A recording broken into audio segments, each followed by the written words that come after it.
Perfect weather conditions for the GT4 European Series Northern Cup qualifying. Just had an absolute humdinger for the Blancpain GT racers. Let's see if they can match that, and certainly with a packed field of cars. Look how this championship is growing. 31 cars have been out to play in practice so far, and this qualifying spread over the next 50 minutes or so. We'll see who will come out on top, and what we're seeing in GT4, a car that might be quick one year is almost superseded the next year, and what we're seeing is the rise of the McLarens, but the Ginetta G55 looking very strong, Aston Martin Vantage, and the Porsche Cayman that was very much at the sharp end last year, having to fight to earn its keep at this stage in the growth of GT4. And don't forget, GT4 leads to GT3. But certainly in terms of manufacturer interest, there is a lot more stuff coming into GT4 this year. And the GT4 European Series split into the Northern Cup. We're watching this. This is the second round. The opening race was at Misano.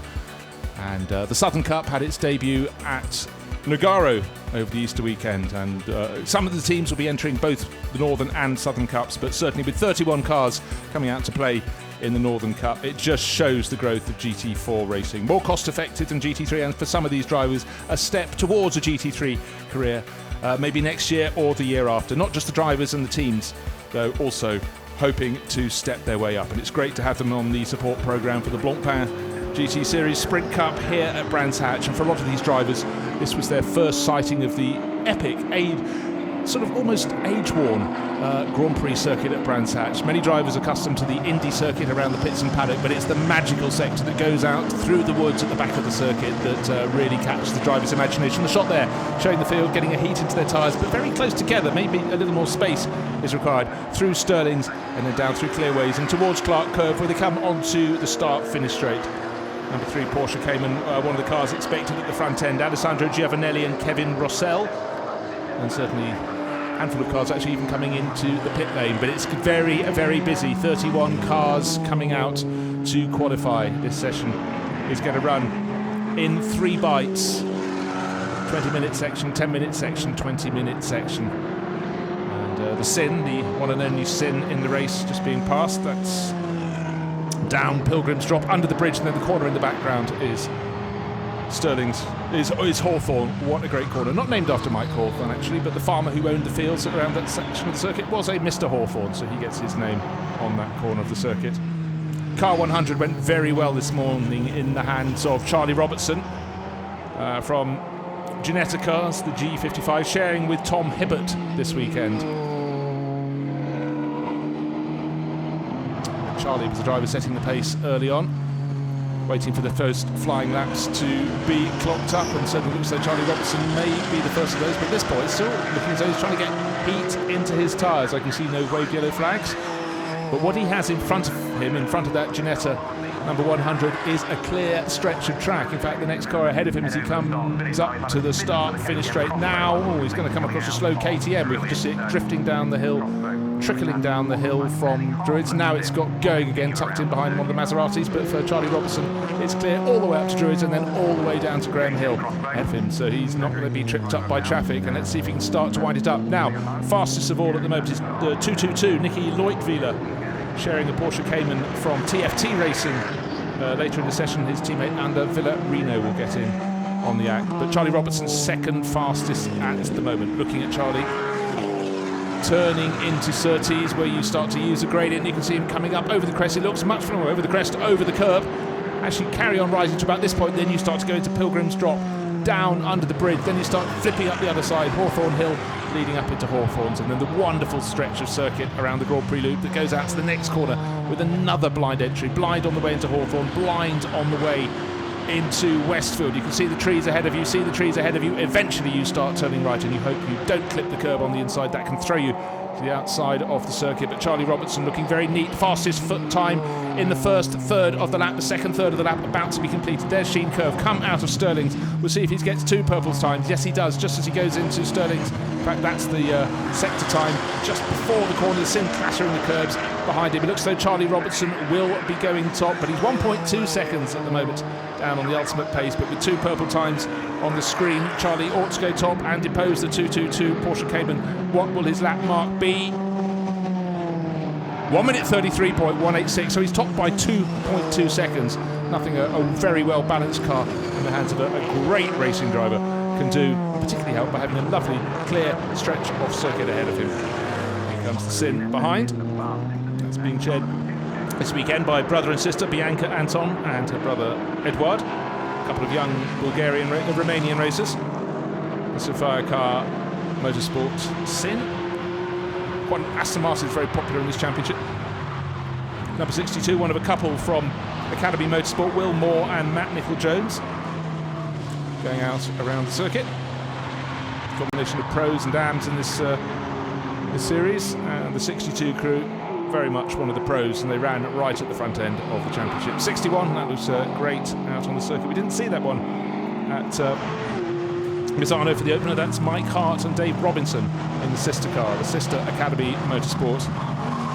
Aston Martin clipping the curb, Hart there, but not too badly at Stirling's. So, at the top of the time charts, it's Charlie Robertson, Nicky Leutwiler. Number 11 is in third place at the moment, and that is Edward Anton, but with being 2 seconds off the output pace, you feel that is going to be picked off.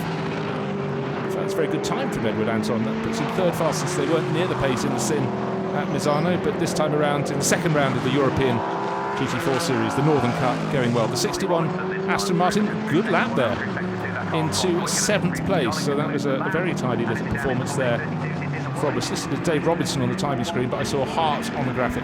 Now, the 33 McLaren, Bullet Racing and Race.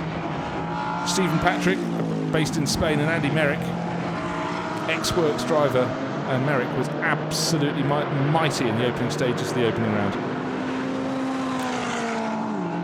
Listed as having Stephen Patrick on board at the moment.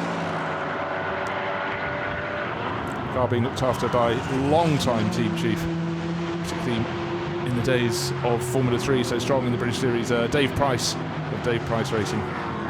Ran a young chap called Nigel Mansell once, I seem to believe. New driver in second place, new combination, the number 8 crew, Ecris Motorsport. Max Cobalt has put in a lap 1.1 seconds down on Charlie Robertson. Nicky Leutwiler in third. Now it's starting to change up into fourth place. The number 1 crew, Jörg Wiebahn, course champion in the past in the GT4 European Series, reigning champion. 33, trying to see where that is on the timing screens. Not in the top 20 at the moment. It's Charlie Robertson, Max Cobalt, Nicky Leutwiler, and now a new face in fourth place, Keith Vishaw. It's Saba Moore, the Hungarian driver, in his McLaren in fourth fastest.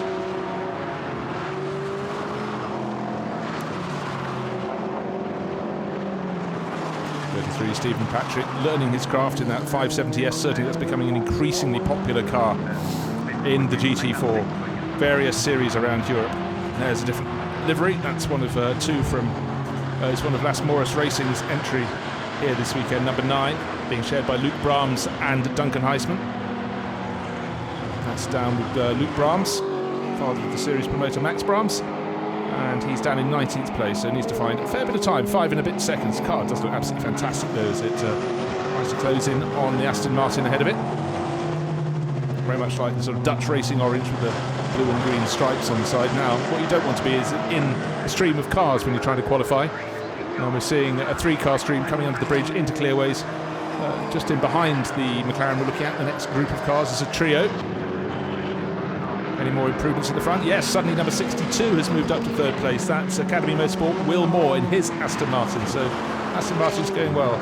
The teammates from Academy in third and 13th places at the moment. Time's changing quick and fast, but Will Moore, he knows his car very well indeed. Well, now, that's nothing in comparison to Daniel Juncadella's vault over the curbs and save in the middle of the circuit out of Stirling's in the Blancpain GT series, but still a moment that Will Moore will remember. The 144 Aston Martin, that was running just ahead of him, has got it all rather wrong and taken a different line out, well, into Druids and then back out again. 144, not getting it right. Generation AMR Super Racing, that was James Holder, I believe, and Matthew George will be taking over. Let's have a look. The Las Morris McLaren diving up the inside. And that caught it well. I can only presume the Aston Martin turned in and the McLaren decided to go up the inside. Anyhow, no real damage done. A lap. Let's hope there are no flat spots on the tyre of the 144 Aston Martin. Little unfortunate there. Don't believe there's any contact now. Jörg Wiebahn has been going very well in the number 1 Porsche Cayman, see a sister car chasing it over the hill, but he's down in 10th place at the moment. Not so long ago he was up near the sharp end.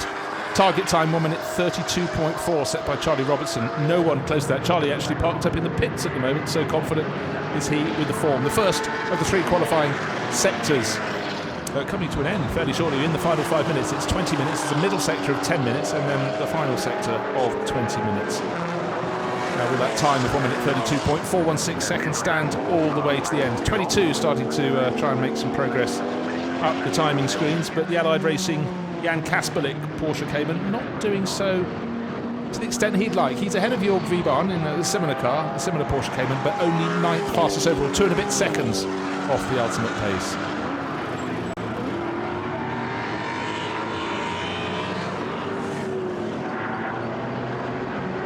The Porsche Cayman's very popular, but they're not at the sharp end of the field at the moment. It's the Ginetta at the top of the charts, the number 8 Max Cobold Extras Motorsports BMW M4 second, and Will Moore and his Aston Martin in third, and then 222 Nicky Leutwiler. He's in the top Porsche Cayman, 1.3 seconds off the fastest lap of all, but certainly with Charlie Robertson in that Ginetta 6/10 and a little bit more faster than Max Cobold's BMW M4. That's looking very, very strong indeed. 22, is there an improvement? We've been watching Jan Kasperlik not so far around this lap, and neither is there an improvement. Well, there is actually in the first sector of the 3 from the car he's chasing, the number 1 Porsche Cayman, but only really just fighting to get into or stay in the top 10 runners. 22, is he slightly being tripped up by the number 1 Porsche Cayman? Don't think so, but it looks like the Porsche Cayman number 1 will improve his time overall. No, it doesn't. In fact, stays very close to it, but rather bottling themselves up. Yes, Jan Kasperlik almost half a second off his ultimate pace there. Now, I haven't seen so much of one of the Equipe Vershaw entries. That's the Equipe Vershaw McLaren. Casper Moore was doing a good job in that. Matthew Graham on board at the change the caption. He's the number 1 driver, so that does make sense. So Matthew Graham, yeah, he'll hand over to Sharba Moore. Timing screen says one thing, says it's Sharba Moore, and the other screen, the TV graphic, says it's Graham, Matthew Graham. But either way, it's up at the sharp end of the field in a 5th position overall. Handful of the cars still sitting in the pit lane. In fact, most of the quick ones. The cars in 1st and 2nd place, the 100, Ginetta and the number 8 BMW sitting in the pit lane, all looking very calm. Chance to see the 93 car. One of the Maseratis in the field. That's one from Scuderia Viorba course. That's Manuela Gosta. So she's driving that single-handedly this weekend. The car with the pink stripes and the pink mirrors. It does sound great, that Maserati Gran Turismo MC GT4 trim. Wonderful engine note. 26 trying to pick up the pace. We know we got a Ginetta at the top of the charts. One car that's just improved its lap time, suddenly moved up into 6th position overall, is the number 4 Energy by ART. Alain Ferte, you might recognise that name, driving a Porsche Cayman. Of course, he was a top runner in Formula 3000. In fact, even possibly not quite long enough to go to be racing in Formula 2. But great to have him back on board. He started doing endurance racing again relatively recently. Car number 26 crosses the start-finish line. CMR, that's Niels Stevenart. And he'll hand over to Sohail Ayari, another ex-Formula 3000 racer. What I saw him lurking in the paddock. The Street Art Racing Aston Martin, always a popular car. Jerome Demey and Denis Dupont, they took some honours last year. But today that number 7 Aston Martin not in the top 20 or 007. Looks great, but they'd rather see a quick time on the timing screens. Hasn't come their way. Q1 almost at an end. Quite a few cars, about 8 cars parked in the pit lane at the moment, but that should still, if my maths is correct, leave 23 out on the circuit. So very much gives a chance for drivers to say, he ruined my lap, got in the way. But actually most of the drivers breaking a good fist, staying clear of those near them. We saw that Aston Martin going for a little bit of a rotation, the 144 Generation AMR entry. But that got underway again.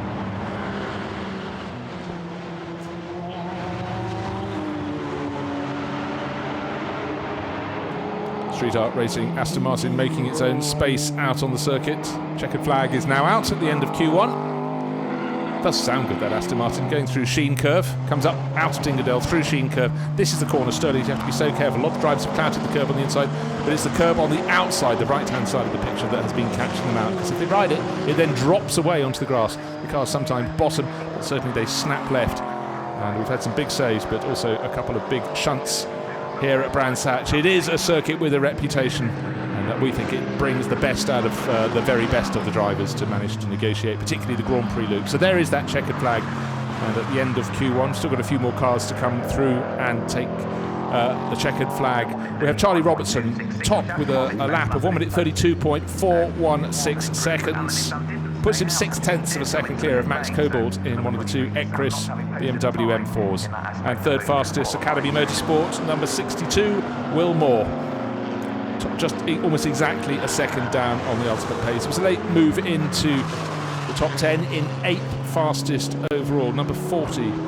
Brookspeed International Motorsport, Chase Owen, sharing his Porsche Cayman with Freddie Hunt. They didn't have the best of races in the opening race at Misano. We saw that 74 KTM moving slowly on the circuit, but that came good and actually ended up, we didn't know if it had a problem at Druids, but anyhow, that moved up to qualify 7th at the end of Q1.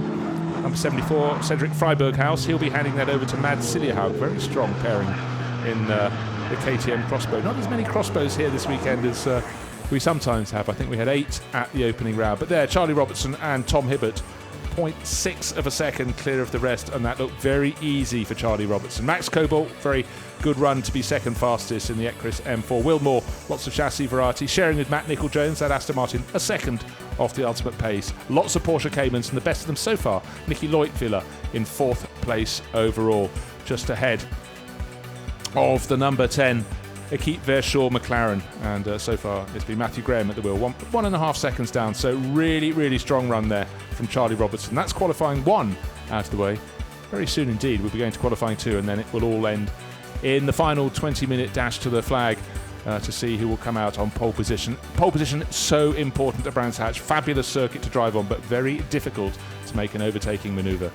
And that will be in the back of the minds of a lot of these drivers. As you can see, those down to about 20th position, getting 3 seconds or so down on the ultimate pace. But for a lot of these drivers, it's their first sighting of the Brands Hatch Grand Prix circuit. There's a lot to learn. The weather's been kind so far today. Bit of a cold wind, but track conditions have been very good indeed. We saw a few drivers almost getting caught out around the back of the circuit, particularly coming out of Stirling's.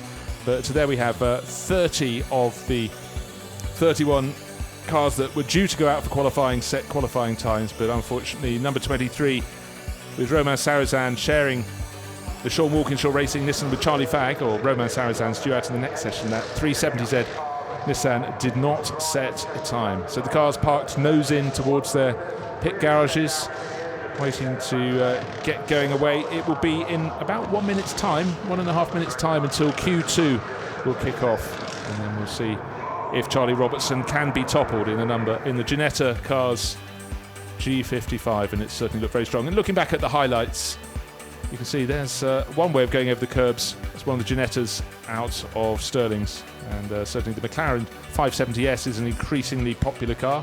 A lot of them running just a little bit wide down through Paddock Hill bends. That's happened for years. And there, the 9 McLaren, I think, tried to go up the inside of the 144 Aston Martin from Generation AMR. That didn't lead to too much damage, but a little spin for the Aston Martin. Street Art Racing 007 Aston Martin looks great, but wasn't delivering the sort of times that the team would have expected. The best time was delivered by the number 100 Ginetta cars, G55 Ginetta, and certainly in the hands of Charlie Robertson, that looks very, very potent indeed. Set his fast lap, job done, brought it into the pits, and then Tom Hibbert, fellow British driver, will be taking over from him for Q2. So quick turnaround. You can see some of the drivers either staying on board or the replacement, the number 2 driver, getting ready to take over for Q2. So expect a scramble towards pit exit very soon indeed. GT4 European Series, the Northern Cup grows and grows. The Southern Cup making its the fact we've got a Northern Cup and a Southern Cup just stresses the growth of the championship. A couple of years ago, what would have been the full field might have been 16 to 20 cars. Just in this Northern Cup alone, we've got 31 cars still here at Brands Hatch. And the Southern Cup had a 20-something down at Nogaro, so this is a real growth. And for a lot of the cars trying to get down to pit exit very quickly, a couple of the Maseratis from Scuderia Villorba course and trying to get their way down towards pit exit ready. The green flag is waved. In fact, the first car out will be the number 1 Porsche Cayman from Pro Sport Performance. Jörg Wiebahn did the first session, so it could be Nikolai Moller-Madsen taking over. We'll see when the timing screens fire into life. But just look at that queue of cars coming out. That's enough on their own, but at least half of them are still sitting in front of their pit garages, being wheeled into the fast lane of the pit lane, and they will come out to play. But for a lot of these drivers, they know not only do they want to set a time, they've got to make space for themselves out on the circuit. Slower driver, just 1 second of your pace can disrupt you, block you. You've got to know who's around you, how likely they're to be fast or not. So the number 3 Pro Sport Performance Cayman, Kevin Rossell, the Danish racer, should now be at the wheel of that, moving out to get around a car he reckons would be slower than him. They're jostling for position. Maybe some of the wise ones who are confident in their performance will just wait for the first lot to be half away around the lap, and then they'll come out of the pit. Certainly the second fastest car in the first session, number 8 Ekris. BMW sitting, still not being pushed back into the fast lane of the pits. It's down by pit exit, but not yet come out onto the circuit. So it is Nikolai Moller-Madsen in the number 1. Porsche we wonder about there is it should be presumably Ricardo van der Ende about to go in that. Max Cobalt set the first time. There is the fastest car in the first session. Now, is it Charlie Robertson on board? Has it been handed over to Tom Hibbert? I think we expect Hibbert to be on the board number 100. So drivers, particularly if they've just done the driver change, will be just getting their sight a lap pin, going, yeah, I did the practice session this afternoon and the track was fine. Yeah, no oil down around here. They'll see a few new lurid skid marks out of this corner, particularly from Daniel Juncadella, who had a massive save in the qualifying session that preceded this for the Blancpain GT Sprint Series Sprint Cup. But I must say, that number 100 Ginetta does look very balanced indeed. Great car, the Ginetta G55. This one entered by Ginetta Cars, obviously to try and prove a point that they want to have their cars at the very front end of the GT4 field.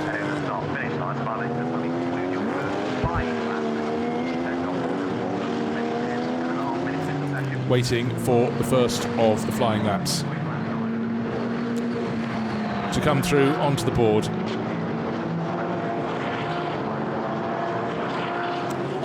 But the pace set in Q1 by the number 100 Ginetta, when in the hands, there it is now, going into Surtees and then up over the crest out into the country, but in the hands of Charlie Robertson that was a very potent tool indeed. Nikolai Moller-Madsen was one of the first drivers out of the pits in the number 1 Porsche Cayman. That has set the fastest first sector of all in this second session, because of course the clock counts back to nothing. It's all done session by session when it comes to whether a car is faster than its previous time or not. So the number 8 BMW Ekris BMW M4 now out onto the circuit there, trying to work its way around.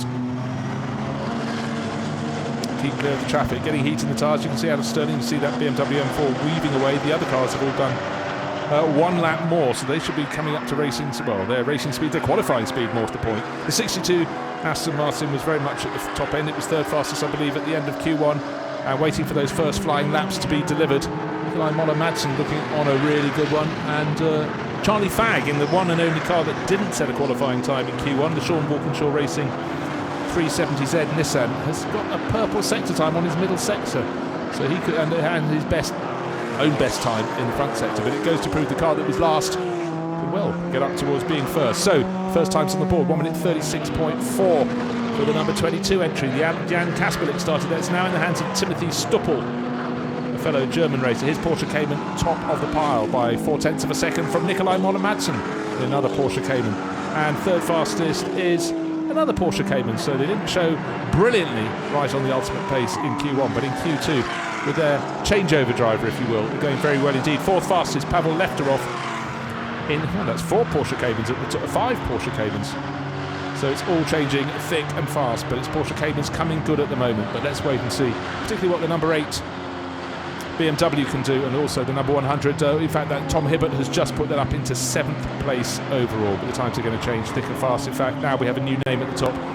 Number 74, it's in the KTM. It's the black one with the orange stripes on the side. Mads Siljehaug, Norwegian driver.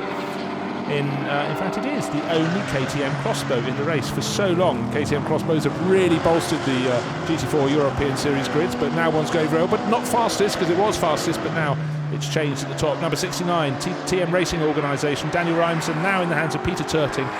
It's another Porsche Cayman, so they weren't at the very, very sharp end in Q1. In Q2, definitely coming good. Just under 10 minutes remaining on the clock. Matt Nicol-Jones goes up to 5th place, immediately gets demoted as times change behind him. Nikolai Moller-Madsen now fastest, 1 minute 33.099 of a second. Tom Hibbert goes up to 5th, 1 minute 36.1. So, wow, quick times, 3 cars in the 1 minute 33s.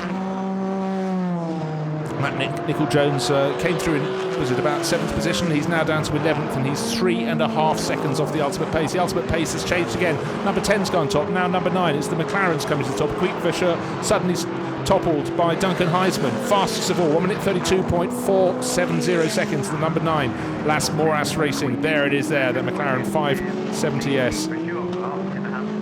So suddenly we had the Porsche Caymans at the top. They were the first out of the pit lane, so they got their first flying lap in. Their second flying lap was an improvement, but now it's the McLaren 570Ss that are very much in the hunt.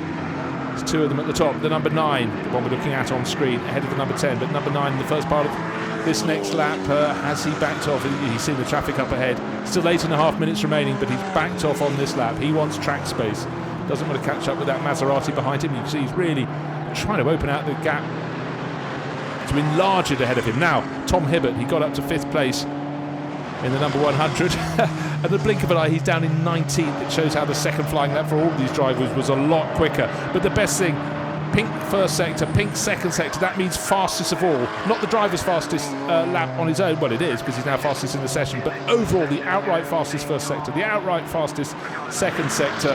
And Tom Hibbert, will he get down into the 1 minute 31s even with that? 1 minute 32.073, 4/10 of a second quicker now than Duncan Heisman. But wow, that was really quite a lap, and he managed to keep himself clear enough of traffic too. Who's going to fight back? Oh dear, the number 1 Jörg Vibahn car handed over to Nikolai Moller-Madsen for the second part of the second, and that was fastest at one point, but unfortunately that's gone off at Druids at the top of the hill in the gravel on the exit. So those behind will have to look for yellow flags. You can see, yes, symbol on screen, yellow flags are out there. That car is beached in the gravel at the top of the hill. So that run there from Tom Hibbert in the number 100 Ginetta maybe was absolutely at the perfect moment, because those behind him going around the lap will have to watch out for the yellow flags. They'll all have to slow down and watch their speed going into the Druid hairpin. There's number 100 Tom Hibbert. A very, very strong last lap. Is that marginally slow? Now it's waved red flag. The session has come to a halt. The drivers all responding very quickly, speedily to that wave. 7 minutes remaining on the clock. The clock has stopped. The session has been brought to a stop, and car number 3 has had one of its best laps deleted, and that was a car that was showing quite well out of the pits. That was Kevin Russell in the Danish racer in the number 3 Pro Sport Performance Porsche Cayman. So the driver of the number 1, the front end of the car smoking away, so clearly he understeered across the gravel into the tyre wall on the outside. Nikolai Moller-Madsen, oh yes, now we can see the damage. Oh, well, that's rather unfortunate. They've got 2 races tomorrow. Hopefully that can be repaired. But it was 6th fastest in Q2 when Q2 was brought to a halt. The red flags come out because that car is on the sort of halfway around, 2/3 the way around the corner. See the Danish flag on Nikolai's helmet. He's trying to explain. Well, we don't know if he was given a push up the rear, or just simply braked too late, carried too much speed, found himself on the outside of the circuit. But actually, look at the level of damage. He's hit those tyres remarkably hard.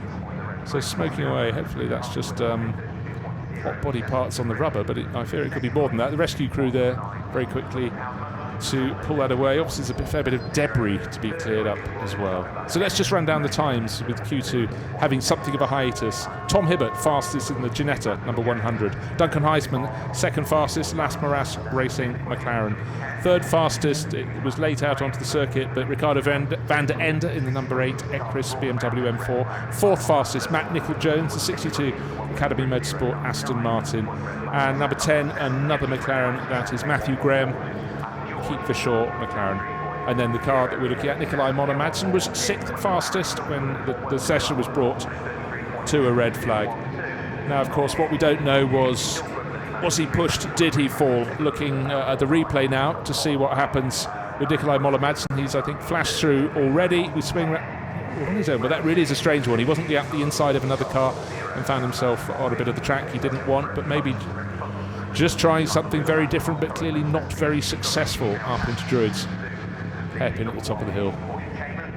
You've swept your way through Paddock Hill Bend with a blind entry. You've managed not to go off the circuit, but that's quite a hard one to work out with no one else around him, unless something broke on the car, which I find relatively unlikely. Porsche Cayman's very strong indeed. I think he's going to have some explaining to the team, and certainly to Jörg Wiebahn, last year's champions, his teammate, that the number 1 Cayman isn't quite as pretty as it used to be. Very pretty car in normal trim, but as you can see, it crabs along with that front left wheel from the driver's point of view, dragging. I'm going to try and pull it clear off the track, across the track, and off the inside. That marshal's going to have to watch his toes. It's fairly unceremonious. It's being dragged off down the hill. How are they going to put it? Is that you can go just behind the barriers. You can see those silver barriers. They will come to an end, and if they can put it in that little gap, mind you, how do you reverse a car that doesn't want to steer just on exit? I'd say that's fairly much out of the way there. We'll unhook it. So the session has stopped with 5 seconds more than 7 minutes on the clock. No further part will be taken by Nikolai Moller-Madsen, who's going to come on down the hill. So we were looking for Q1, Q2 and Q3. We don't know how the clock's going to run down through the course of those, but we certainly have one thing we can tell you: with fastest in Q1 and fastest in Q2, Charlie Robertson, and now Tom Hibbert in the number 100 Ginetta G55, entered by Ginetta Cars. We're still waiting for a restart. It's waiting for it to be confirmed. It could be any minute now, actually. Yeah, so in fact, just been confirmed on screen, 18:19. That's now. So just waiting to see anybody. Yeah, the green flag is waved, but you know what? No takers as yet. There's still a bit of a traffic jam as cars reverse up towards pit entry.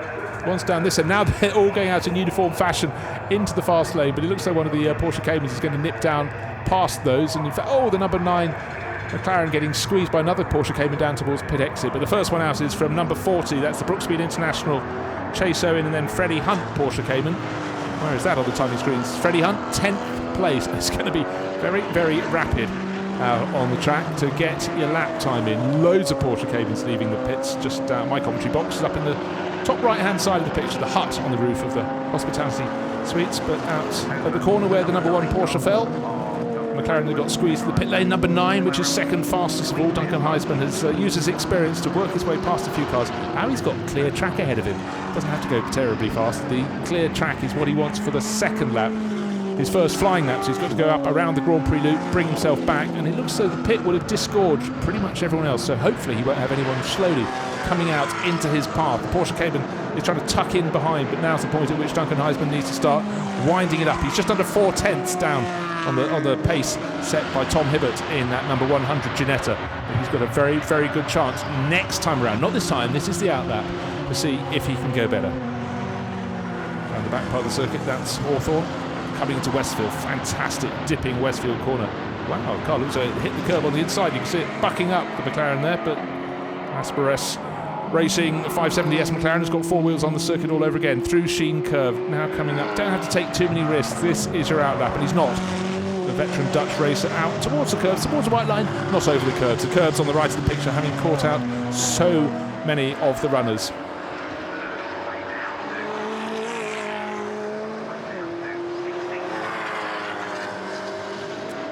So it's Q1 and Q2. There was a 10-minute break in between. 20 minutes, 10-minute break, 20 minutes. And of course Q2 was interrupted, but the clock would stop with 7 minutes and 5 seconds on the clock. Big slide at the tail of the Duncan Heisman Las Maras Racing McLaren. Very spectacular. It looks like it's got a fair degree of balance, but Duncan very much pushing through Paddock Hill Bend, nice and tidy through Druids, down to Graham Hill Bend. Never the corner it used to be. It used to be much more open. Became tighter, and we've seen car after car going over the curbs on the exit. They will be starting to be pinged for that when it comes to the race. So they've got to learn to stay on the black stuff in the middle at the bottom of Graham Hill as they go onto Cooper Straight. So there was the clear lap, the clear track ahead of him that Duncan Heisman so wanted. And he's been fortunate enough to get in the number 9 McLaren. Target time, well, he wants to get into the 1 minute 31. 1 minute 32.073 is the best on the clock. Best For that car, 1 minute 32.4. So quite a big ask to find 3 to 4 tenths of a second. But Duncan, there is a car up ahead of him, but I think it's far enough ahead not to trouble him. How quick are his times around this first part of the lap?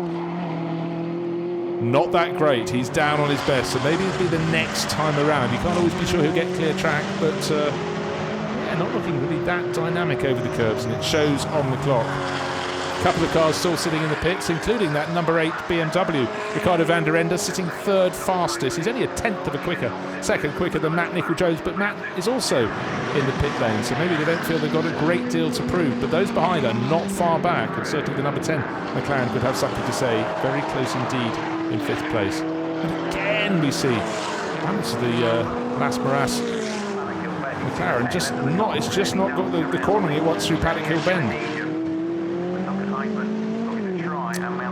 So we saw one of the first cars out of the pits for this restart, if you will. Freddie Hunt, here he is, number 40. Son of the 1976 Formula 1 world champion, who famously had the massive moments at the start at Paddock Hill Bend, the first corner of the circuit. And out of Surtees, Freddie Hunt just putting on a bit of a show over the curbs. Tricky corner. You want to carry as much speed as you can. It's a very difficult entry, but as he saw, a very difficult exit as well.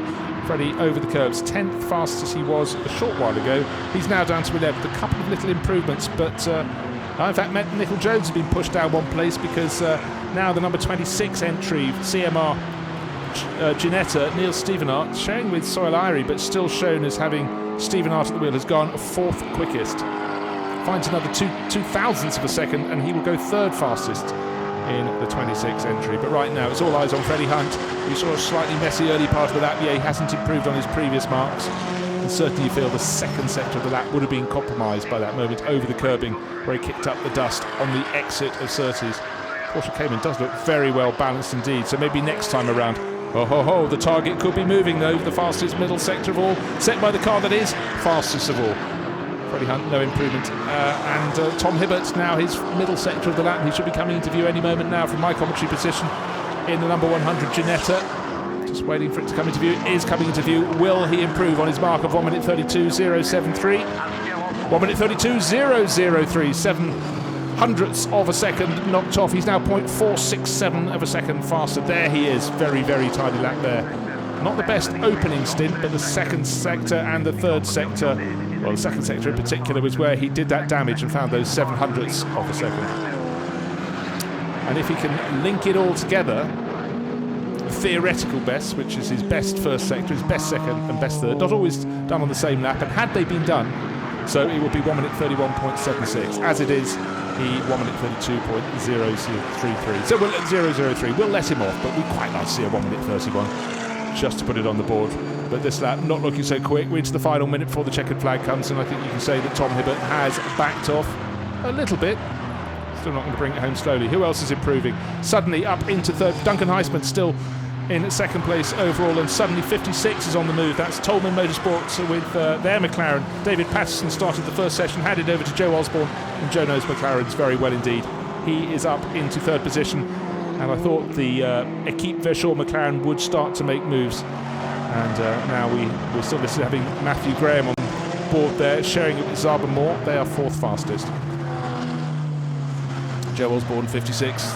Grey McLaren doesn't look dramatic when it's standing still, but when driven at the sort of speeds that Joe Osborne can manage, looking very useful indeed. Has he got any best sector times? No, he hasn't. He's 3/4 of a second down on the ultimate pace. Can do one more lap. The checkered flag will come out now. Well, now, at the end of the qualifying session. So let's see, what was that lap from Joe Osborne? No, it was about 4 seconds off his best. Has he backed off? But was he just looking for track position? Just looking to see how much clear space he has ahead of him? Well, he's got half the distance down from no. He's cruising down the hill from Druids towards Graham Hill Bend. I think he's decided session over. He could have done that one more flying lap, but might have got the message he's third fastest. I think he'll be very happy with that, and certainly his teammate David Patterson, the driver he's been developing for years, he's turned the short way in. I think he's decided he's already seen the checkered flag. So the 56, it wasn't a problem there for the 56. He should have been able to go on round. I think the others being waved into the back of the pits. Oh, now they're trying to pull them in. I thought a few of the cars still had a little bit more time on the clock, but maybe the clock slightly lied. The gate is open. So Yeah, we thought he could have continued, and the next car behind him.